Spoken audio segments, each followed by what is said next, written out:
Live. I'm your host, Luke 2, and today I'm joined by Dave Faulkner. Hello. How are you doing today, Dave? You good? Yeah, I'm all good. All revitalised after the weekend. Yep. Yeah, I'm back. You sounded a bit unsure, like, oh God. Yeah, I was thinking, what day is it? It is Monday, and we are with Maverrik Live, and we're talking about the difference between B2B and B2C social media marketing, which is quite a very tough topic to go into, mainly because the people who are watching this are either from a B2C background or a B2B background, maybe transitioning into the other one, or they're just watching us because they love Maverrik Live. Is that as well? Yeah, we've seen a lot of people trying to implement B2B strategies into B2C, and sometimes they work, but I think it's really good to know where you sit and how the market, how the sort of our training and how things like that can really benefit individually. Yeah, what works and what doesn't work in two different areas. Because if we take a look and break down each one, so B2C selling on social media, what you see basically transactional selling. It's people from the end of the buyer's journey who want to make a purchase. Essentially, maybe don't have any washing up liquid in their house, and they say a little post saying, "Hey, check out washing up liquid," and I'm like, "Cool, I'm going to go and buy that washing up liquid." That's a B2C sell. It's a straight post that goes, get this, it's a new thing, it's a great thing, it's an old thing, it's on offer, go buy it now, in a sense. And then you've got B2B side of things, where it's a lot more, you're talking to a person already, you've developed a relationship with that person, and you're basically not selling a product, you're selling a service or a relationship with them, or a call. Essentially, that's what you want, don't you? Yeah, you're trying to, with B2B, you're trying to create the want for your service within the build-up, the relationship. When you're a consumer, you already need the product. They're selling you a product you already need a lot of the time.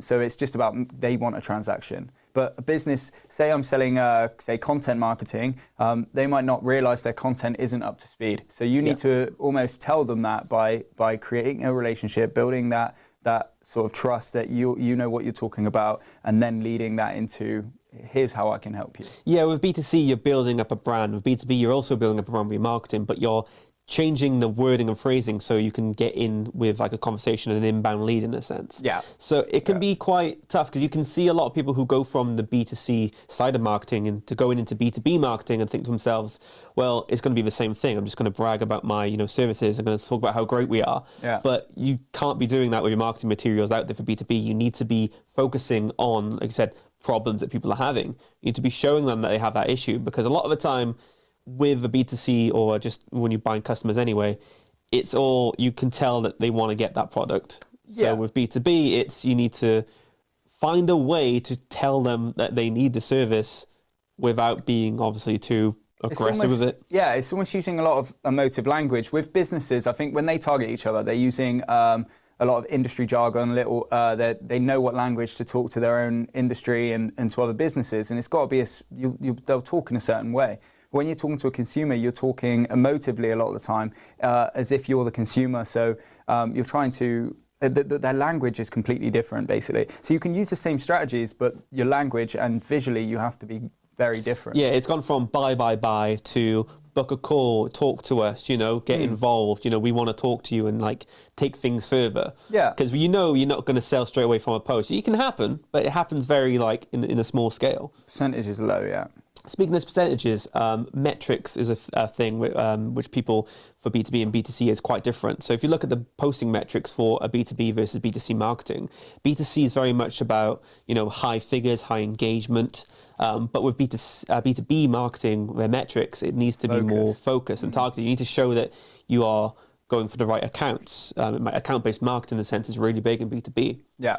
And it's all about making sure that you've got the right accounts looking at you, the right job specifications. It's really niche compared to with B2C, where it's a lot more broad and open. Yeah, I think 100%. I think when you post, your content needs to, if you're talking to B2C specifically, then you haven't got things like industries and locations and things like that are really sort of holding you back. When you're posting for B2B, you're really sort of thinking about your key accounts, and you need to be thinking of, where's the location I'm targeting? Where can I deliver my service to? Yeah. Things like that. Yeah, I think content is there's a lot of things to consider. And it's also which companies I'm targeting, because you can have a list of your dream clients.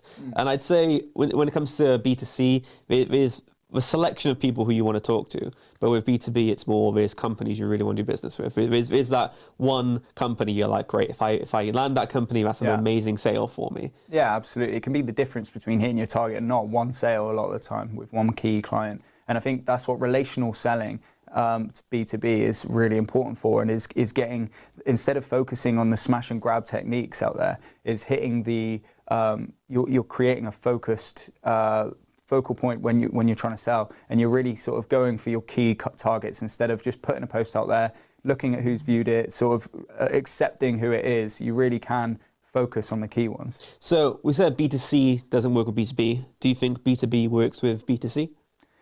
I think it's important. I think B2B don't focus on the brand awareness as such, but I do think it does benefit you to have good brand awareness. So I think some of the ways you can post using those brand awareness techniques and things can benefit B2B like they do B2C. But I think you're almost wasting time if you try to focus your market in the same way. Yeah, if it's too targeted and too small, you have to have a lot of actions, and you spend a lot of time using B2B methods for B2C, because like I said, there's a lot about reach. Yeah. But I think it might depend on the product itself, because if you've got a very high ticket item, which is still like a B2C straight to customer solution, you can employ some B2B techniques by, addressing those points and then delving a little bit deeper. So even if you are not selling a service or selling a relationship, and you're selling a high ticket item, you can use a little bit of B2B in your B2C, I would say. Yeah, and I think B2C actually the other way around. If your language is emotive and you sort of are appealing to, we might say we put up a product for a recent course, and it'll be one of our cheaper things, and we'll put up the actual price, and we're trying to get a transaction, but at the same time, we're generating awareness around the product, which could lead to a B2B relationship. So I think they can cross over, especially if you run a B2B plus a B2C, because I think some companies will have B2B products and B2C products. Like clothing companies might sell wholesale, or they might sell individual items. So I do think you can cross over with those languages, and depending, everyone's different who runs businesses. Some people respond to emotive language and content that sort of appeals to B2C, but I think majority, if you're a business trying to target another business, you need to stick to those sort of key. Yeah, you need to see, you need to know the differences of both of them and know the limitations, like what works well and what doesn't well, and like blend them together, because you do need the figures going through the funnel, like you said. You do need like a brand awareness, people know who you are, so when you do approach someone, it's easier. Yeah. But then you also have this side of things where you don't want to just appeal to everyone because you want to niche down. So I think knowing and understanding the limitations of both and employing the methods to get brand awareness, but also niche down and then market to the accounts you want to market to. Yeah. Probably the best way of going about it. Yeah, absolutely. Fantastic. Well, thank you for coming down, Dave. Appreciate you having me. And thank you all for watching Maverrik Live. We'll be back on Wednesday for our next show. If you need help with your B2B or B2C marketing, don't forget to hit us up at hi@maverrik.io, and we will help you out with some of your needs. We've got some great marketers like Dave here on the team. But yeah, don't forget to follow us on all our social media channels. We'll be live on Wednesday for our next show. This has been Maverrik Live. Thank you once again.